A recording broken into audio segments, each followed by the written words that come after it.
Earthquakes. What is an earthquake? An earthquake is a sudden violent shaking of ground, typically causing a lot of destruction. As a result, movement with the earth crust or a volcanic eruption. Earthquake levels. There are 10 earthquake levels starting from the first. 1. Insignificant. 2. Low. 3. Minor. 4. Moderate.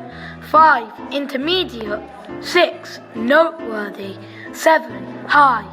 8. Far-reaching. 9. Outstanding. 10. Extraordinary. Did you know 90% of earthquakes happen near the Pacific Ocean. Why do earthquakes happen? Earthquakes are usually caused when rock underground suddenly breaks along a fault. This sudden release of energy causes semi-waves. Wow! Thank you for watching. Goodbye. Bye!